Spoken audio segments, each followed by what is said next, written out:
Deus vê o coração, sonda com compaixão e sabe o tamanho da sua dor.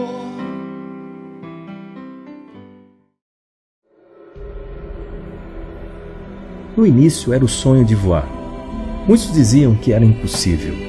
Minha mãe aconselhou: filho, você pode ser o que quiser na vida, se estudar muito, trabalhar, persistir e sempre fizer mais do que esperam de você. Comecei minha jornada como eletricista aprendiz aos 14 anos de idade. Na Força Aérea fui caçador, engenheiro e piloto de testes. Em 98, deixei as funções militares ao ser selecionado por concurso público para assumir as funções de astronauta, que é carreira civil. Como parte das tripulações da Estação Espacial Internacional, em março de 2006 realizei a primeira missão espacial brasileira. Carreguei com orgulho nossa bandeira ao espaço. Na decolagem, sinalizei a todos os brasileiros: estamos indo juntos às estrelas. Vi nosso planeta em todo o seu esplendor. Trabalhei na manutenção das espaçonaves e realizei experimentos das nossas universidades mais conceituadas. Após cumprir minha missão em 10 dias no espaço, retornei à Terra em uma bola de fogo. Eu sou Marcos Pontes. Hoje me dedico à educação e à sustentabilidade, mas continuo à disposição do Brasil como astronauta e brasileiro. A jornada da vida nos ensina que, apesar das dificuldades, é importante continuar caminhando, pois sempre haverá maiores desafios a serem conquistados. Olá, é com grande prazer que estamos dando início a mais um programa Restauração. No caminho aqui para São Paulo, vinha pensando numa frase que escutei uma pessoa dizendo esses dias. Ele deve ter lido em algum lugar, mas com certeza mexeu comigo e eu trouxe para esse programa em específico. A pessoa dizia o seguinte, que se você afirmar que é um vencedor, ou se você afirmar que é um derrotado, de qualquer maneira você vai estar certo. E eu disse que trouxe esse pensamento para esse programa de hoje, porque eu tenho a grata satisfação de ter aqui ao meu lado, fui muito bem recebido aqui pelo Marcos Pontes, que é o primeiro astronauta brasileiro. É um grande prazer ter você aqui ao meu lado hoje, Marcos. Olha, o prazer é meu. Sempre um prazer você poder participar, contribuir, compartilhar informações, experiências, e ouvindo você falar essa frase, eu concordo 100%, viu, que realmente é verdade. Porque olhando aqui para o seu livro, é possível. É possível. Então essa frase abrange muita coisa, leva o pensamento muito para longe, não é isso? Abrange, até eu falo em um dos capítulos desse livro aí, esse livro ele foi feito baseado em gerenciamento de projetos, tem uma sequência de gerenciamento de projetos. Eu uso coaching também para apoiar. Ele trata principalmente dessa questão de autoconfiança, a importância de você ter um sonho, acreditar no seu sonho, desenvolver a autoconfiança para fazer esse projeto do seu sonho, definição de metas, planejamento, execução, treinamento, para que você consiga executar esse seu planejamento. E durante todo esse caminho você tem que controlar esse projeto e ter resiliência, ou seja, conseguir passar pelos obstáculos, superar esses obstáculos e aprender com eles. E nesse percurso todo, se você for ver bem, toda essa energia sai daqui de dentro, sai de dentro de você. Se você não acreditar, não vai ser um livro, não vão ser outras pessoas, não vai ser nada que vai fazer com que você tenha sucesso.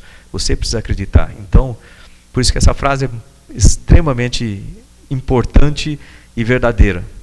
Você acredita que você vai ter sucesso? Você vai ter sucesso. Você acredita que você vai ter fracasso? Você vai ter fracasso. De qualquer forma, você vai sempre vai estar certo na sua afirmação. Exatamente, é o que nós afirmamos para aquelas pessoas que nos procuram dentro do nosso trabalho, Se você acredita que você vai conseguir se livrar das drogas, você vai conseguir mudar a sua vida, você vai. Se você ficar falando que vai ficar tentando, não vai conseguir de maneira nenhuma. Marcos, de onde surgiu essa ideia? Primeiro, fala, qual foi seu primeiro trabalho na vida, na cidade de Bauru, que você é vizinho nosso de Jaú? Aliás, é a região que eu gosto muito, né? A região que eu nasci ali, Bauru, Jaú, fui muito a Jaú, Pederneiras, minha família também de Pederneiras, Boracéia, Piratininga, toda aquela área. Então, eu comecei a minha carreira, e eu gosto de falar isso aí, sabe? Eu gosto de começar por esse lado, pelo seguinte: muitos jovens olham e falam assim, pô, eu não vou conseguir fazer as coisas porque eu não tenho dinheiro, minha família é pobre, então eu não vou ter as mesmas oportunidades do que as outras pessoas. Não, você tem sim. Você tem, eu estou falando, olhando para lá também, que eu espero que alguns deles estejam olhando para mim e falar assim, por isso que eu estou tentando olhar no olho ali deles, assim, você tem sim, você consegue fazer o que você quiser na vida, desde que você faça 4 coisas que a minha mãe me falava lá. Falava assim, olha, estude, trabalhe, persista e sempre faça mais do que esperam de você, que você chega onde você quiser. Eu comecei a minha carreira em Bauru como eletricista aprendiz da Rede Ferroviária Federal, quando eu tinha 14 anos de idade. Por quê? Meu pai era servente do IBC, Instituto Brasileiro do Café. Minha mãe era escriturária da Rede Ferroviária, o salário era pequenininho, a gente morava numa casa ali, para quem conhece Bauru, ali onde tem a Praça da Bíblia, era o meu campinho de futebol. Ali naquela época não tinha a Nuno de Assis, era tudo mato, né? E eu era um dos garotos que corriam descalço por lá, morava numa casinha de madeira por ali. Se alguém olhasse para mim naquela época, ia falar assim, esse garoto não vai dar em nada, né? Mas o fato é que eu tinha um sonho dentro de mim. Esse sonho era voar, era ser piloto, e eu tinha que ajudar em casa. Então, meu primeiro emprego foi isso. Eu entrei no Senai, então com o curso do Senai eu consegui essa vaga de eletricista aprendiz da Rede Ferroviária, ganhava meio salário mínimo. Com meio salário mínimo eu pagava o curso noturno lá no Liceu Noroeste, e foi assim que eu fiz meu colégio técnico profissionalizante, né? Esse foi meu começo de carreira. E você disse aí que esse sonho de voar já era desde a infância, da adolescência. Desde a infância. Eu tinha no meu quarto, e no meu irmão, na verdade isso começou com o meu irmão. Meu irmão, ele é 13 anos mais velho do que eu e sempre gostou muito de voo, ele que me levava para o aeroclube lá da cidade. Ele tinha no quarto dele assim, aqueles cartazes de aviões, então eu olhava aquilo e falava, pô, isso que eu quero fazer. E aí, indo lá no aeroclube, eu ficava vendo os aviões decolarem, falava, isso é o que eu quero fazer. Só que eu não tinha dinheiro, né, para pagar a hora de voo, que é caro para chuchu até hoje, e eu não tinha dinheiro para fazer isso. Foi aí que o pessoal do aeroclube mesmo falou assim, pô, por que você não entra para a Força Aérea? Na Força Aérea você pode ser piloto, você pode ter uma carreira. E foi assim que eu decidi entrar para a Força Aérea. Eu podia voar como civil, não tinha problema, só que eu não tinha dinheiro. E a vida militar, nesse caso, a entrada na vida militar, que é uma opção excelente para todos os jovens que queiram, assim, não só ter sucesso na vida, mas eu acho que principalmente a formação de caráter, a formação pessoal é muito boa no meio militar. Então, fui para a academia da Força Aérea, primeiro fiz a prova, né? Estudei muito dentro de locomotiva, como eu não tinha dinheiro para pagar cursinho, né? Nem tempo para fazer, né? Então, a hora que eu tinha de folga, eu estudava na locomotiva, né? Acendia a luz de manutenção lá, tirava aquele livro assim, cheio de graxa, né? E estava lá estudando, a luz de manutenção. Teve um dia daqueles lá, porque eu saí da locomotiva com o livro embaixo do braço. Aí os caras já trabalhavam lá um tempão, olharam para mim e falaram assim, você está estudando aí, moleque? Eu falei assim, não, estudando para fazer a prova da academia da Força Aérea, eu não vou ficar aqui a vida inteira não, você é piloto. Aí um olhou para a cara do outro e falou assim, você ser piloto? Cara, real, você nunca vai conseguir ser piloto. Fica falando essas besteiras, você vai ficar frustrado, vai fazer o seu trabalho que você ganha mais. Eu cheguei em casa chateado aquele dia, sabe? E aí encontrei a dona Zuleika, minha mãe, né? Minha mãe era italiana, brava, assim, da coisa, olho azul e tal. Ela olhou bem para mim e falou assim, olha, e foi aquela frase que eu falei agora há pouco para você aí, ela falou assim, ó, você consegue ser o que você quiser na vida, desde que você estude, trabalhe, persista e sempre faça mais do que esperam de você. E ela estava certa, eu fiz a prova da academia, eu fui ser cadete, depois fui piloto militar, né, oficial da Força Aérea, piloto militar, fui piloto de caça, né, em Santa Maria, lá no Rio Grande do Sul, resolvi continuar a estudar mais, esse é outro ponto importante, né, que se a gente está falando aqui para jovens que queiram mudar de vida, a ideia é o seguinte, nunca pare de estudar, sempre aprenda uma coisa nova, nunca fique confortável onde você está, tem que aprender um negócio novo, tem que tentar fazer coisas diferentes, reconhecer que você não sabe alguma coisa, tem que aprender mais, né? Então eu cheguei lá em Santa Maria com o meu comandante e falei assim, eu quero fazer uma prova. Que prova? Vestibular do ITA, Instituto Tecnológico de Aeronáutica. Ele falou assim, você está louco, rapaz? Isso aí só para gente muito inteligente, você não vai conseguir fazer isso não. Eu falei, eu posso tentar? Pode. Aí fiz lá o vestibular do ITA, estudei, né? Fiz lá o vestibular e passei. Fui para engenharia aeronáutica no ITA. Aí eu fiz 5 anos no ITA, de engenharia aeronáutica, eu voava lá no CTA, em paralelo, né, como oficial aviador. Juntei as duas coisas e me transformei, então, na época, no primeiro piloto de testes, que era formado no Brasil, no ITA, e formado como piloto aqui no Brasil. Então, eu era o único piloto de testes, né, testava aviões lá, que era piloto e engenheiro ao mesmo tempo. O que me deu certas, vamos dizer assim, certas oportunidades. Eu criei certas oportunidades. Né? Esse é um ponto bom também da gente conversar, como que se cria oportunidades. Né? Sim, exatamente. Mas eu adorei essa frase que você disse. Né? Hoje eu trouxe, meus filhos estão aqui do lado assistindo porque eles queriam, né, vir te conhecer, porque eles já conheciam por tudo aquilo, né, por ser um astronauta, por aquilo que as pessoas do Brasil inteiro te conhecem, mas eles aqui que estão presentes e as pessoas que estão nos assistindo não podem esquecer dessa frase da sua mãe, porque se hoje, eu acredito nisso, né, Marcos? Se nós estamos aqui conversando e você tem toda essa história de vida para contar, essa história de sucesso, se deve à sua mãe, dessas frases. Estude, trabalhe, persista ou persevere naquilo que você quer e faça um pouco a mais ou muito a mais daquilo que esperam de você. Se as pessoas gravarem isso, né, ainda bem que você não abraçou aquilo que te disseram. Né? Você não vai conseguir, não tente. Porque se você for prestar atenção, toda vez que você tem uma ideia e você fala para as pessoas aquela ideia, geralmente elas vão falar para você, não, isso é muito difícil, você nunca vai conseguir fazer isso, isso é impossível. Não dê ouvido às coisas ruins que te falam. Guarde dentro de você as coisas que você realmente quer fazer. E assim, muita palavra ruim a gente vai ouvir, muito não ao longo da vida. Existem alguns que vêm de pessoas que querem o seu bem. E falam assim, olha, isso aqui você não pode, disciplina é importante, você não pode fazer isso por causa disso. Aqui é onde você tem que trabalhar, é isso aqui. Ó. E quando você trabalha ali dentro, e instruído, vamos dizer assim, orientado por pessoas boas que querem o seu bem, você faz a coisa correta. E aí você aprende a fazer a coisa correta. Agora, tem muitas pessoas que vão chegar e vão te falar não, vão tentar te desanimar de fazer alguma coisa, simplesmente por interesse delas, por alguma coisa que elas não querem, por coisa que elas acham que você não deveria fazer por alguma outra razão. Mas você não tem que dar ouvido a essas coisas, você tem que dar ouvido ao que tem dentro de você. Se você acredita naquilo, vai e faz bem feito, né? E fazer coisas boas. Quando você faz coisas boas, pode ter certeza que Deus ajuda, né, a tudo convergir para dar certo as coisas, né? Por isso que a gente fala muito de valores, sabe? Valores, aquelas coisas importantes que a gente acredita como importantes. Honestidade, ética, coragem, o que você quiser assumir como valor, integridade. Se você faz as coisas segundo os seus valores, né, e esses são valores bons que levam a resultados bons para as outras pessoas, com certeza o resto Deus cuida, tem lá um exército na sua frente. Né? Sim, nós tratamos esses valores, né, como princípios espirituais. Exato, como você disse, honestidade, mente aberta, boa vontade, perseverança, disciplina, são todas as coisas que nos ajudam a alcançar nossos objetivos. Aí você chegou a ser, você é um piloto de caça também da Força Aérea. E eu tenho certeza que muitos jovens, né, que pessoas que olham para um avião passando, como você disse, ou olham uma foto, têm um desejo. Muitos, não é? Você não foi eu acho que muitos mais têm esse desejo do que pensam em outras profissões. Né? Qual é o grau de dificuldade para se chegar até um... realmente existe uma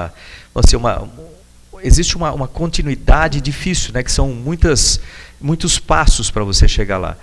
Mas eu gosto de uma frase do Kennedy, que quando ele falou lá em Rice University, para o começo do programa espacial americano, né, com a ideia de ir à Lua, que ele falou assim, nós escolhemos ir para a Lua, não porque é fácil, mas porque é difícil. Né? Eu acho interessante isso, porque quando você tem um sonho, é bom que esse sonho seja um sonho difícil, que seja um sonho grande, que você tenha um sacrifício para chegar lá. Coisas que são muito fáceis, geralmente vão para o caminho errado. O que eu penso assim é mais ou menos como se você estivesse caminhando na beira de sabe aquelas dunas de areia? Né? Para você subir uma duna é difícil, e o sucesso está lá em cima. Para você descer é fácil. Então, tudo que é muito fácil, geralmente não leva a um bom resultado. Né? Então, é difícil realmente você ser um piloto de caça, mas não é impossível. Né? Tanto que eu gosto do nome desse livro por causa disso. É possível, né? Como transformar seus sonhos em realidade por causa disso. As coisas difíceis, elas valem a pena lutar. Né? As coisas boas e difíceis. Então, sim, ser piloto de caça é difícil. Geralmente são 10% da turma que se torna... Entram 300 cadetes, de forma como piloto de caça, 30, de 20 a 30 só pilotos de caça. E depois, para ser piloto de testes, ainda é mais restrito. Vai afunilando. Vai afunilando mais. Né? Eu sou o 37º piloto de caça, piloto de testes do Brasil. Né? Hoje em dia, olha que isso já existe há bastante tempo, hoje em dia deve ter uns 100 e poucos pilotos de testes no Brasil, como um todo. Né? Então, vai afunilando, mas isso você consegue fazer o que você quer se você realmente se dedicar àquilo lá, estudar. Isso eu vivo falando isso, o pessoal fala que sou obcecado por educação, mas é verdade. Sim. Se você estudar, se dedicar àquilo, se esforçar, perseverar em cima daquilo, ter determinação, basicamente, ou seja, você tem um objetivo e persistir, você chega lá. Pode ser difícil, mas você consegue. Nós estamos falando de coisas difíceis, né, Marcos? Lógico que chegar é uma coisa óbvia, que é muito complicado chegar lá. Mas o que pesa mais em outras situações, de uma maneira geral, você como pessoa que dá treinamento para outros, né, para alcançar os seus objetivos, o que pesa mais? A pessoa ter um QI mais elevado, né, ou a sua perseverança, a sua insistência, a sua dedicação? As duas coisas pesam, porque existem alguns requisitos que, se a pessoa não preencher, por mais que ela se esforce, ela nunca vai conseguir ser um piloto de caça, por exemplo. O que pesa mais, na sua opinião? Existem certas características físicas, vamos chamar assim, que são impeditivas para algumas coisas, ou seja, não são impeditivas, mas elas atrapalham. Por exemplo, eu tenho 1,68 m de altura, né? Eu sou baixinho. Se eu falasse assim, olha, eu vou ser um jogador de basquete do NBA lá nos Estados Unidos, provavelmente isso seria uma tarefa muito difícil por causa da minha estatura, o meu tipo físico, eu não sou feito para isso. Por outro lado, para ser piloto de caça, principalmente, ser baixinho, ou ser astronauta, ser baixinho, atarracado, isso é bom. Você consegue puxar mais fator de carga, você consegue aguentar mais aceleração. Então, para isso é bom. O fato que eu estou dizendo isso é que você tem que achar alguma coisa na sua vida, e geralmente a gente é feito para alguma coisa, a gente tem uma... todo mundo tem um potencial muito grande, basta que você direcione esse seu potencial para a sua missão de vida, vamos chamar assim, né? Então, no meu caso, a minha missão de vida era associada a voar, era associado a esse tipo de coisa que eu faço hoje. Aí você se sente feliz fazendo aquilo que faz parte da sua missão. Como é que você descobre essa missão? Essa é a pergunta principal. Você descobre essa missão testando. Ao longo da sua vida, você vai tendo experiências que você vai descobrir, pô, por aqui é melhor, por lá não, por aqui é melhor. E assim você vai descobrindo as coisas, vai dar umas cabeçadas, né? Todo mundo tem isso. Ninguém sabe tudo, ninguém é perfeito. Todo mundo vai errar, vai testar algumas coisas, mas tem que lembrar que a vida é longa e que o que você tem que ter em mente é que você pode tentar, você pode errar, mas você pode continuar a lutar. Essa persistência, levantar de novo e continuar a lutar. Então, e quando a gente fala de inteligência, por exemplo, né, hoje em dia tem um conceito mais completo em relação a isso, em termos de inteligência emocional, que envolve não só essa parte cognitiva, que geralmente a gente associa a QI, né, mas as outras partes, a parte de relacionamento, como é que você encara certas situações, como é que você transmite a parte de expressões, por exemplo, como você se expressa, etc. Então tem várias inteligências, né, que o pessoal chama de inteligências múltiplas. A questão é como você vai desenvolver cada uma dessas. Isso é um trabalho que a gente faz com cada indivíduo, né, descobrindo os potenciais que ele tem em certas áreas e tentando ajudá-lo, né, ou ajudá-la a desenvolver aqueles pontos fracos ou desenvolver alguma coisa que seja mais útil para aquilo que ele quer fazer na missão de vida. Aí você fala assim, bom, com isso, vamos dizer assim, se a pessoa só se esforçar, ela consegue fazer? A resposta ela é um tanto dependente dessa. Por quê?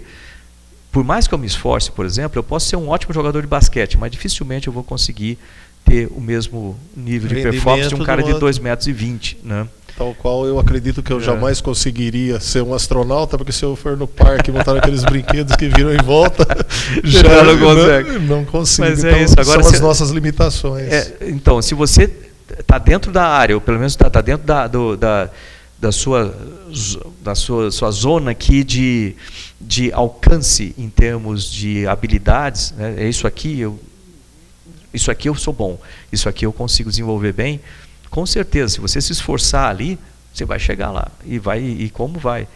Né? E especificamente eu falo com muitos jovens com relação a isso, aquela dúvida quando você tem no início da carreira, estou fazendo vestibular, vou fazer para quê? Né? Eu converso muito com eles nessa hora, assim, aí você tem aquele desespero, e se eu não passar?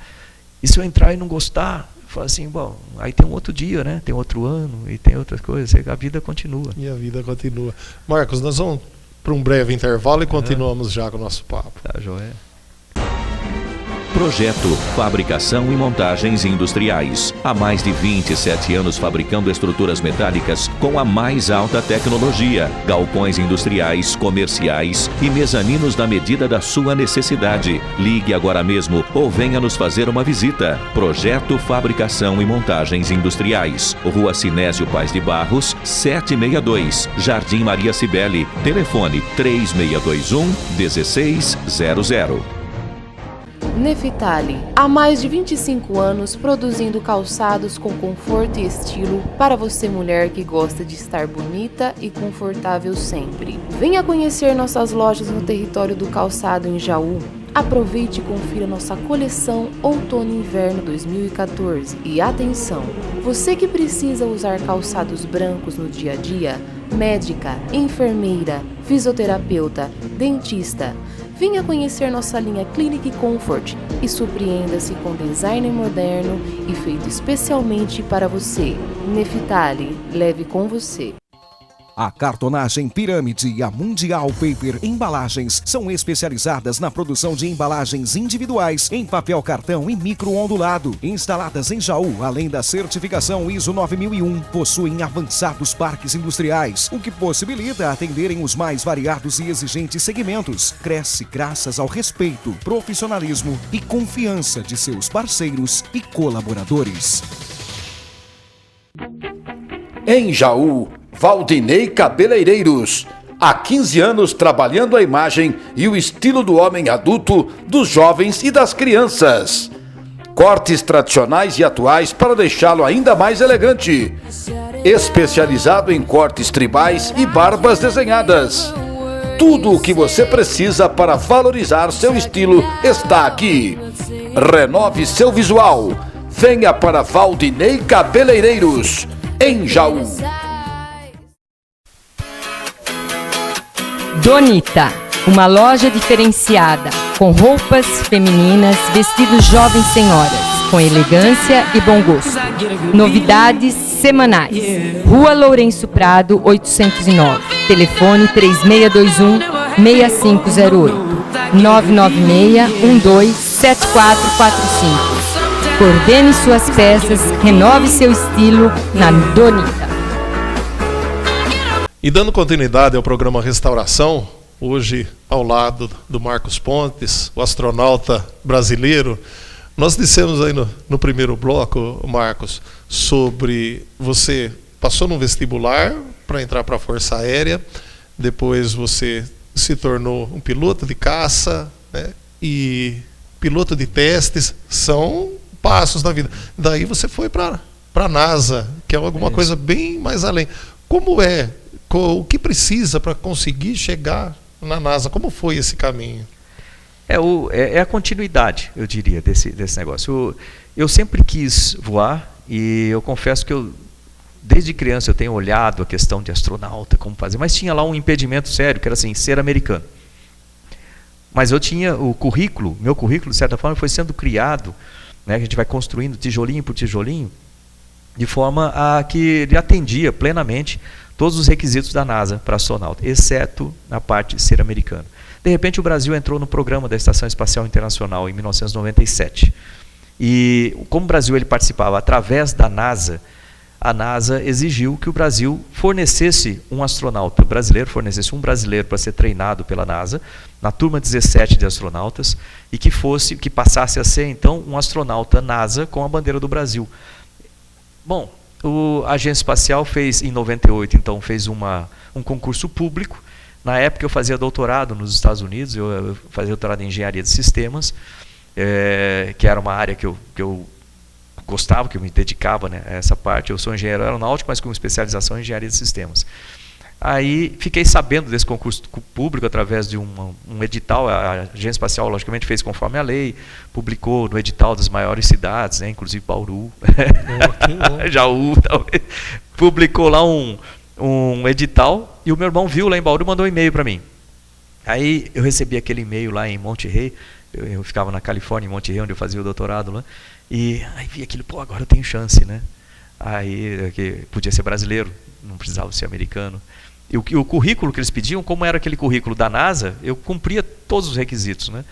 Aí eu me inscrevi no concurso público, vim ao Brasil, participei do concurso público e acabei sendo selecionado no Brasil para representar o Brasil como astronauta no Johnson Space Center, lá em Houston, na NASA, no programa da Estação Espacial Internacional, perante outros 15 países participantes, né? E foi assim que eu comecei o curso de astronautas lá em Houston, em outubro de 1998. E o curso tem uma duração de 2 anos, um pouquinho mais. Eu me formei em dezembro de 2000, né, como especialista de missão, que é um nome bonito para dizer mecânico de espaçonave, né? Basicamente o que a gente faz é isso, fazer manutenção de espaçonave. E a partir daí, então, eu me tornei oficialmente astronauta. Para ser astronauta profissional, você precisa fazer esse curso de 2 anos. Os requisitos para a entrada, né, para ser aceito num concurso de seleção desses, é que você tenha curso superior ou na área de exatas ou na área de biológicas. Não pode ser médico, por exemplo, pode ser veterinário, pode ser engenheiro, como eu sou, pode ser físico, né, químico. Além disso, é bom ter pós-graduação, mestrado, doutorado, que você já trabalhe em alguma coisa voltada ao espaço, né, ou ligado a alguma coisa do programa espacial, ou na área aeroespacial. No caso, eu era piloto de testes e também trabalhava no Instituto de Aeronáutica e Espaço, lá no CTA. Tem que ter a saúde em dia. Aliás, às vezes o pessoal fala, pô, tem que ser forte que nem o Schwarzenegger. Não, besteira, isso aí não é. O pessoal fala treinamento de astronauta, parece que é treinamento de atleta, né? Que tem uma parte física. Não é parte física. É lógico que você vai ter que ter uma parte física, mas não, assim, não em excesso. Aliás, é até prejudicial ter em excesso isso.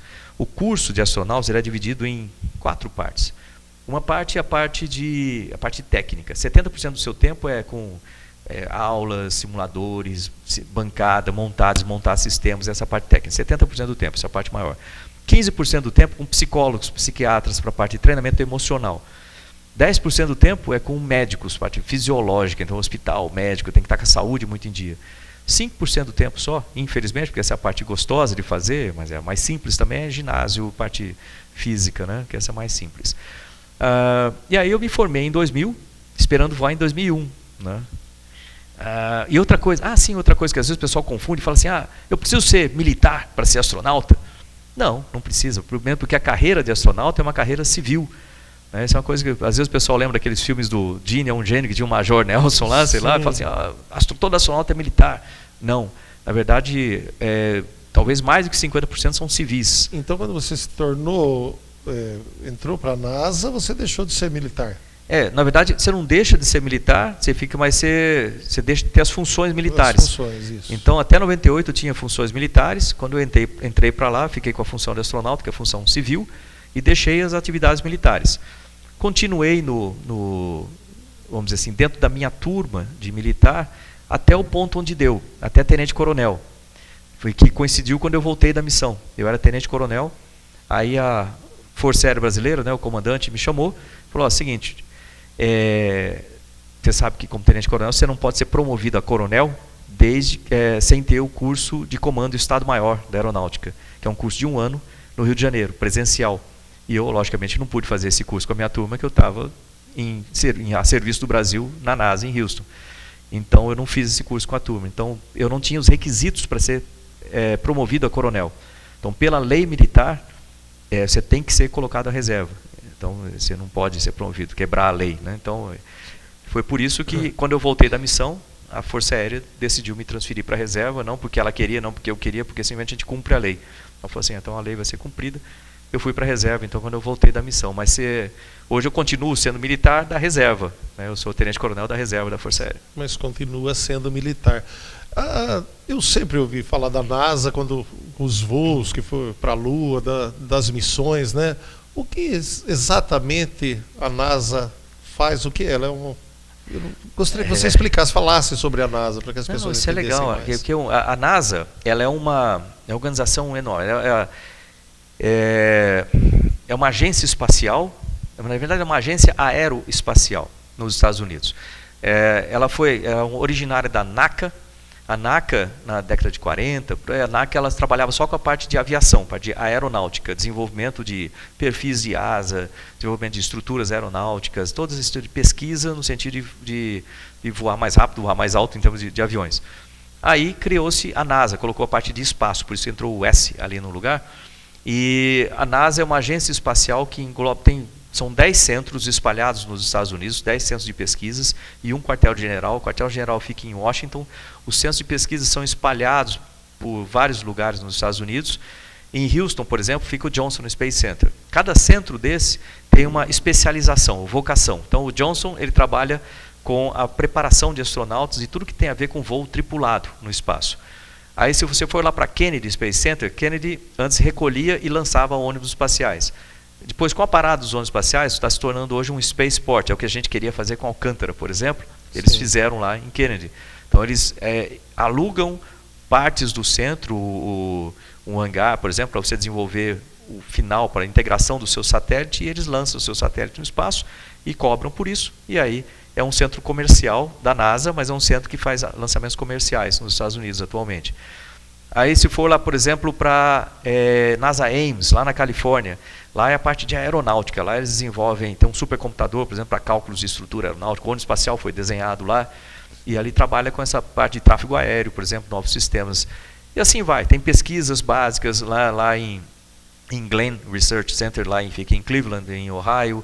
E então cada centro tem uma parte. A NASA vai desde pesquisa básica, por exemplo, a desenvolver novos materiais, até a pesquisa mais avançada no espaço, passando aí por toda a parte de aeronáutica, desenvolvimento de asas, desenvolvimento de sistema de controle de tráfego aéreo. Tudo isso é feito dentro da NASA. São 100 mil pessoas trabalhando nesses 11 centros, né, espalhados nos Estados Unidos todos. Puxa vida, é uma coisa muito grandiosa. E tem uma coisa interessante, o recurso, né, da NASA.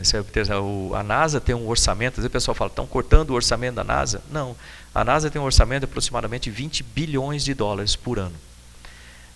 O orçamento do nosso programa espacial dá aproximadamente um dia de orçamento da NASA, só para ter uma comparação aí. Infelizmente, né, as coisas aqui no Brasil acontecem dessa maneira, né? Os recursos para a ciência, para a educação de uma maneira geral, são extremamente restritos. Eu acho que você que fala que desde criança tem essa paixão por estudar, né, por continuar sempre estudando, deve sentir muito isso, né? Um sentimento, uma coisa que a gente vê que é tão pouca coisa dos recursos públicos que são destinados para a educação das nossas crianças. Eu acho que a palavra certa é muito pouco chega onde deveria chegar, sabe? Eu vejo assim uma tremenda falta de gestão dentro da educação no país. A gente agora acabou de ser aprovado 10% do PIB para a educação. Vamos ver se continua, e isso realmente vinga no final do processo, né? Que realmente isso aconteça. Agora, além do recurso, você precisa ter uma gestão toda na educação para que esse recurso seja bem utilizado ali dentro. Né, que esse recurso faça com que a gente tenha escolas, por exemplo, em período integral, que os professores sejam reconhecidos na importância que tem como a função mais importante do país. Sem professor a gente não forma nem nada, não forma advogado, engenheiro, nada disso. Então, que os professores sejam reconhecidos na importância que eles têm e respeitados disso, que eles tenham uma formação adequada para dar os cursos que eles têm que dar e que eles tenham o tempo para preparar as suas aulas, né, e fazer isso bem feito, que sejam cobrados por isso também, né, que sejam bem cobrados para que deem essas aulas de acordo, que as escolas tenham uma infraestrutura adequada, não só para absorver o período integral, né, que tem que ser uma estrutura basicamente dobrada do que existe hoje em dia, mas que também elas tenham laboratórios de acordo, bibliotecas de acordo, né, os centros de computação, por exemplo, esporte, tudo isso seja feito. Você fala, precisa de muito recurso para isso. Olha, a gente tem recurso no país. Sim. E se existe um lugar onde a gente pode empregar recursos de uma maneira inteligente para o futuro, esse lugar é a educação.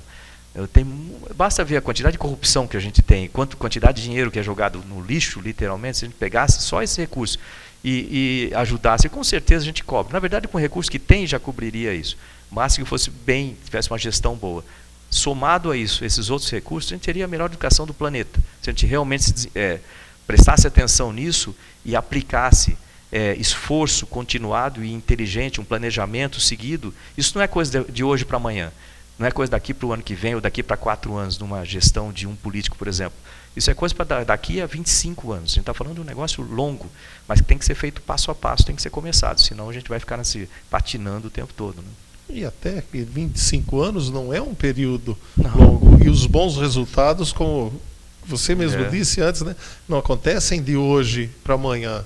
É uma coisa que a gente precisa plantar e lá na frente conseguir colher os resultados. Exatamente. Nós vamos para mais um intervalo e voltamos já, Marcos. Em Jaú, Valdinei Cabeleireiros.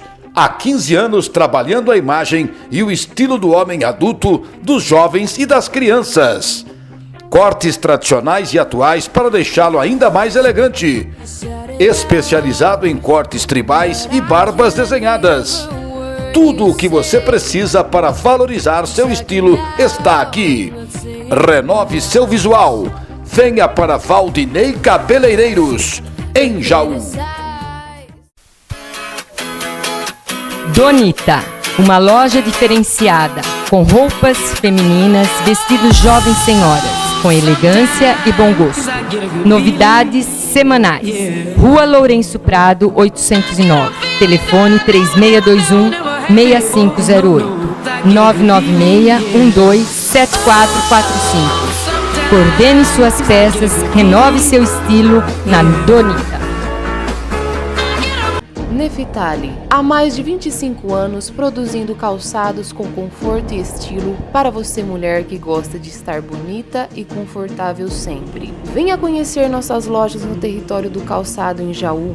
Aproveite e confira nossa coleção Outono e Inverno 2014. E atenção, você que precisa usar calçados brancos no dia a dia, médica, enfermeira, fisioterapeuta, dentista, venha conhecer nossa linha Clinic Comfort e surpreenda-se com design moderno e feito especialmente para você.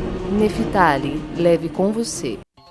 A Cartonagem Pirâmide e a Mundial Paper Embalagens são especializadas na produção de embalagens individuais em papel cartão e micro-ondulado. Instaladas em Jaú, além da certificação ISO 9001, possuem avançados parques industriais, o que possibilita atenderem os mais variados e exigentes segmentos. Cresce graças ao respeito, profissionalismo e confiança de seus parceiros e colaboradores. Projeto Fabricação e Montagens Industriais. Há mais de 27 anos fabricando estruturas metálicas com a mais alta tecnologia. Galpões industriais, comerciais e mezaninos na medida da sua necessidade. Ligue agora mesmo ou venha nos fazer uma visita. Projeto Fabricação e Montagens Industriais. Rua Sinésio Paz de Barros, 762, Jardim Maria Cibele. Telefone 3621-1600. E dando continuidade ao programa Restauração, hoje ao lado de Marcos Pontes. Um prazer enorme ter você aqui ao lado mesmo. Vai lá isso de novo, viu, Marcos? A conversa está sendo muito agradável e construtiva. A última pergunta que eu vou fazer para você a respeito da NASA, dessas coisas. O porquê que não foram feitas outras missões para a Lua? Já acho que há mais de 40 anos que encerrou esse programa. O porquê? Vamos voltar um pouquinho além ainda na história, né? Lembrar aqui do começo dos voos espaciais, vamos dizer assim, começou ali, vamos pensar com o primeiro satélite, Sputnik, russo. Época, Guerra Fria, entra a Guerra Fria no meio. União Soviética de um lado, Estados Unidos do outro. Todo aquele medo, competição. Gagarin vai e faz um voo orbital, os Estados Unidos começam a ficar para trás. o Kennedy fala, não, a gente vai ter que chegar e dar um passo à frente desses russos aqui. Então vamos colocar um homem à Lua e trazer de volta até o final dessa década de 1960, né, até o final da década, ele vai ter que levar um homem e trazer. Um trabalho enorme para a NASA. E a NASA começou com os programas, primeiro com o Mercury, depois o Gemini, sempre preparando com esse foco, né, para levar para Apollo. Então, e Mercury, no programa Mercury, os primeiros voos, primeiro o Alan Shepard, né, um voo suborbital, depois o John Glenn, um voo orbital, ainda estavam atrás dos russos. Aí, quando entrou o programa Gemini, eles começaram a testar ali 2 voos, acoplamento, EVA, atividade extraveicular, então começou a desenvolver todas as ferramentas para permitir um voo à Lua. Aí o programa Apollo. Começa o programa Apollo com um acidente. O Apollo 1, né, queimou ainda nem estava um treinamento ainda dentro da cápsula. A cápsula pegou fogo, 3 astronautas morreram ali logo de cara, né? Então começou mal o programa, mas persistência, né? Aí que vem a questão, persistência, objetivo e persistência, continuaram a persistir. E as missões da Apollo foram seguindo, até que Apollo 11, 1969, né, chegou à Lua, pousou lá o Neil Armstrong e o Buzz Aldrin, pousaram e chegaram à Lua. Cumpriram a primeira etapa. Aí, e agora? O que a gente vai fazer? Continuaram as missões super caras, vamos dizer assim. Naquela época não havia restrição nos custos, porque a ideia era bater os russos naquele momento, né? E os russos continuaram com o programa deles também. Mas os Estados Unidos chegou lá e chegaram na Lua. Pá. Continuam as missões, né? Apollo 13, problema, novamente, não conseguiu chegar à Lua. Aí Apollo 14, Apollo 15, 16, 17, custo muito alto. É bom a gente mudar de proa agora. E aí não se achou nada na Lua que justificasse a continuidade dos gastos, uma vez que os objetivos já tinham sido cumpridos, né, colocados pelo Kennedy e pelo país como um todo. E aí decidiu-se um outro lado, vamos para o lado científico em órbita. Aí começaram as estações espaciais, o Skylab, por exemplo. E a pesquisa foi para o outro lado, o ônibus espacial começou a ser construído, desenvolvido, e a Lua ficou de lado. Aí você fala assim, hoje se a gente quisesse voltar à Lua, conseguiria? Conseguiria.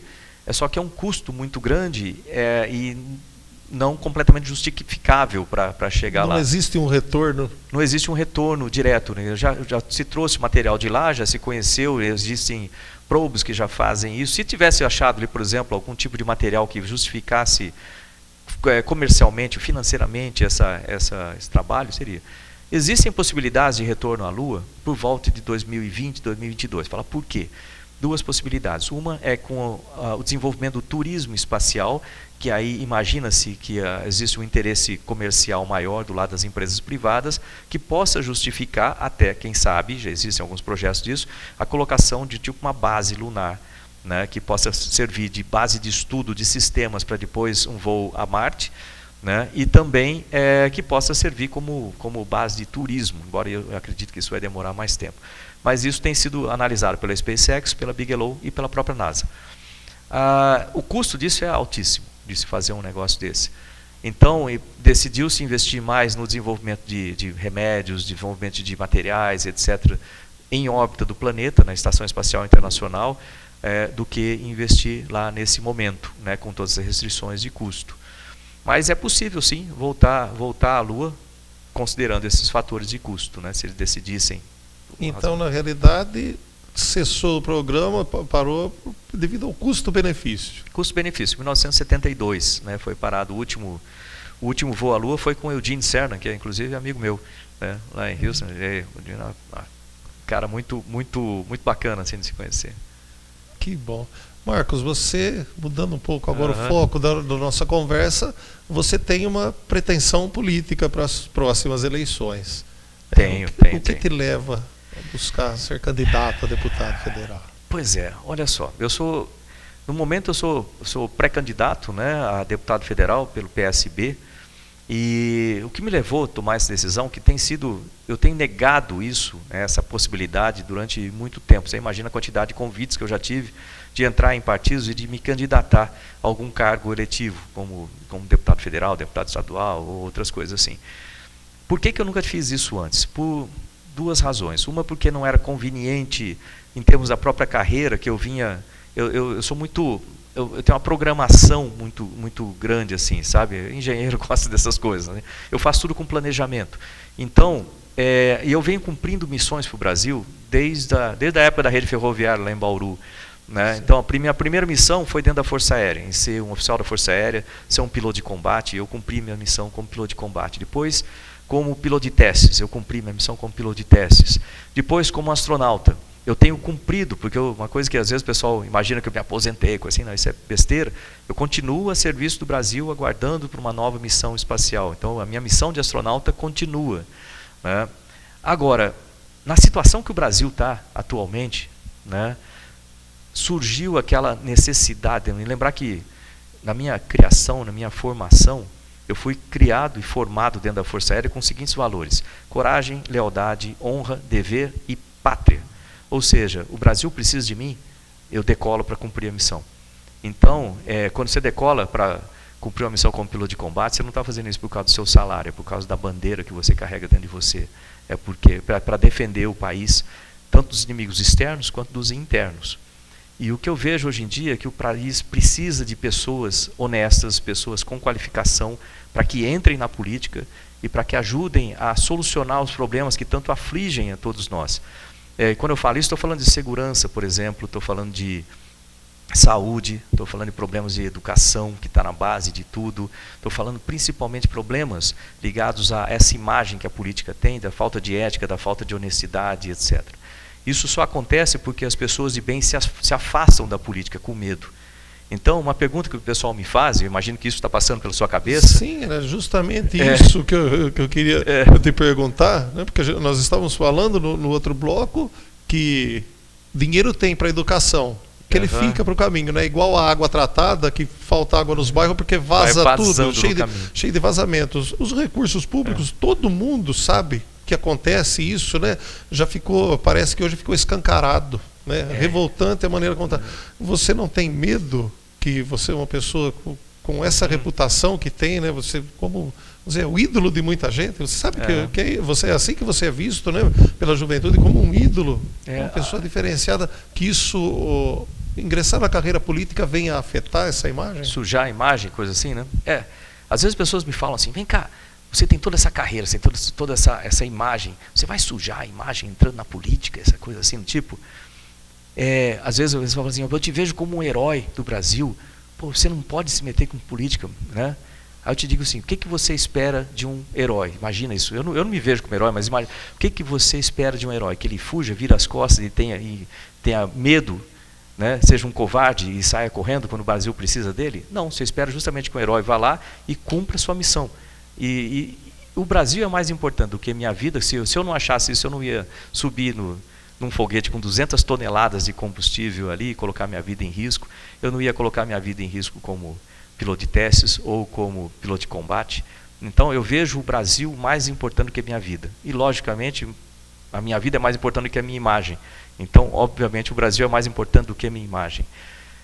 Existe um risco? Existe um risco. Mas eu vejo assim, a minha entrada na política é para quebrar paradigma. Eu falo exatamente isso, para quebrar o paradigma de que pessoas boas não podem se aproximar da política. Se a gente não mudar isso, a gente nunca vai resolver o problema da política no Brasil. Porque o que acontece é assim: todo mundo reclama da política. A política é uma sujeira, tem muita coisa errada, tem ladrão, quando você fala a palavra política, o pessoal já pensa em ladrão, assim, né? Então, existe esse problema, existe essa imagem. A pergunta que eu faço é o seguinte: como é que você resolve um problema? É virando as costas para ele e enterrando a cabeça na areia? Não, você resolve um problema encarando o problema de frente e fala assim: olha, existe o problema, eu vou lá e vou ajudar a resolver. Se você afasta as pessoas boas da política, quem você acha que vai se candidatar? É o que vai sobrar, né? O que vai sobrar. A sobra. Então, aquilo que isso não é lógico, certo? Se você quer melhorar a política, você tem que incentivar pessoas boas, pessoas honestas, que tenham passado ilibado, pessoas que tenham qualificação, competência, que já demonstraram isso, que demonstram que gostam do país, para irem lá dentro e ajudar a resolver o problema. E não fazer o oposto, afastar essas pessoas da política e deixar que fique simplesmente, vamos dizer assim, que os outros, vamos chamar de nome, que vão lá e assumam essa situação. Eu acho que a gente tem que incentivar os jovens a serem mais políticos, sabe, a trabalhar, não precisa nem ser político em si, mas conhecer mais, olhar as coisas, participarem. A gente tem que incentivar mais as pessoas que têm uma boa intenção de ir lá e participar. E esse papo, às vezes as pessoas chegam para mim e falam assim, mas aí entra um cara bom lá e aí ele é corrompido pela política. Não, não existe pessoa que é meio honesta. Se a pessoa for 99% honesta e 1% desonesta, ela é desonesta. Então, se a pessoa vai lá e deixa se corromper, é porque ela era desonesta antes. Porque se ela for realmente honesta, tiver valores muito bem específicos, muito bem enraigados, essa pessoa nunca vai deixar se corromper.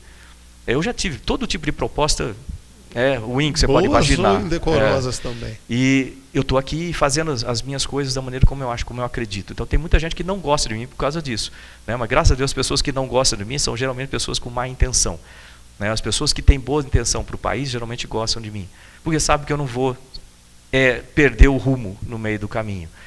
Aí outra coisa que me falam é assim, mas você sozinho você nunca vai conseguir fazer nada lá, porque eles são muito poderosos, você não vai ter chance de mudar as coisas, nenhum projeto seu vai ser aceito, né?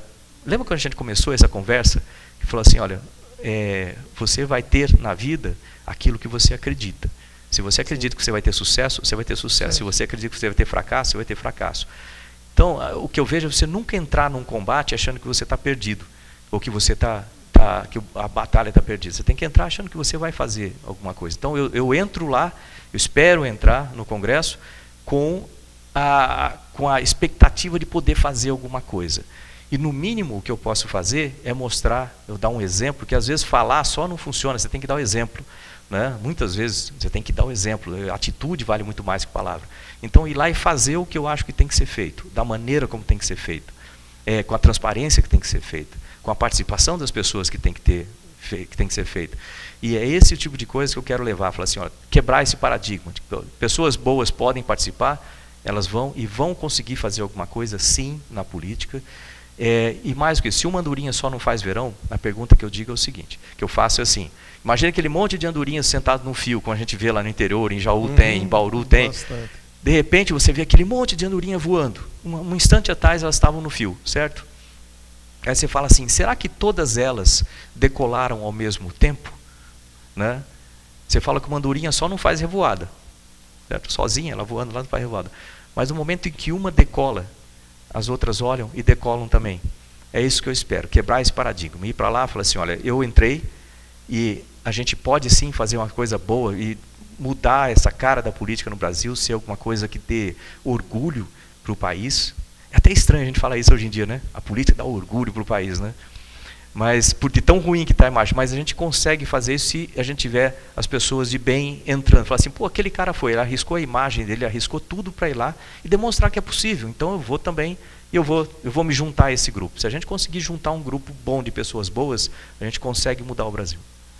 Olha, falando sinceramente, Marcos, nós estamos quase no finalzinho desse nosso bate-papo, desse programa, mas eu vou terminar isso aqui muito satisfeito, porque eu estou vendo em você uma imagem de uma pessoa que dificilmente nós vemos hoje, né? A imagem de um patriota. Porque falar que alguém é patriota hoje, parece que o cara ele se sente ofendido, é como você disse, né? Falar de político, as pessoas generalizam o político, falam que todos são ruins, mas não é verdade. Nós sabemos, e você pelo seu trabalho, com a sua convivência, com certeza você conhece muitos políticos que são pessoas honestas e que preservaram essas características de honestidade mesmo envolvidas, mesmo estando perto de outros que não querem levar isso adiante, né? Então eu digo para você que fiquei muito satisfeito desse nosso bate-papo e gostaria, assim, para a gente finalizar, você falou tudo o que você falou, são mensagens positivas, né? Mas que nesse final você deixasse a sua mensagem pessoal para essas pessoas que acompanharam esse nosso programa. Bom, vou permitir para olhar para eles aqui. Sim, claro. Que é o seguinte, a gente tem esse nosso país, é um país lindo, maravilhoso. Eu tive a oportunidade de ver esse país de fora do planeta, que é uma coisa rara, que a maioria das pessoas não tem essa possibilidade. E o que eu pude ver de lá é que a única coisa que falta para a gente é acreditar. A gente começou aqui falando da necessidade de acreditar. A gente tem que acreditar que é possível a gente fazer as coisas, a gente tem que acreditar que esse nosso país vale a pena vestir a camisa, não só na época da Copa do Mundo, mas vale a pena vestir na segunda-feira seguinte também do jogo e nos dias depois, que para que tudo isso aconteça, não basta um acreditar, basta que todo mundo acredite e trabalhe para isso. Eu acredito em disciplina, eu acredito em trabalho, eu acredito em conhecimento. Isso eu acredito que a gente pode desenvolver um país com todo mundo junto através dessas coisas. Mas para isso a gente precisa acreditar e trabalhar para esse negócio. E quando a gente fala essas coisas, eu lembro de uma frase do... acho que quem falou isso foi o Martin Luther King, que falou assim, olha, o que me preocupa não é o grito dos ruins, dos maus. O que me preocupa é o silêncio dos bons. Então, não fique em silêncio, né? Lute por uma política melhor, candidate-se, né? Se você acha que você tem condições de ir lá e ajudar, candidate-se. É importante a gente ter bons candidatos, participe, né? E faça pelo seu país aquilo que você fala que seria bom para o nosso país. Então, não só fale, faça. A gente consegue. Marcos, muito obrigado pela sua participação, por essa oportunidade. Tenho certeza que foi de crescimento para mim e de todas as pessoas que nos assistiram, e para você que acompanhou esse nosso programa. Desejo que tenham todos uma ótima semana. Fiquem em paz, fiquem com Deus.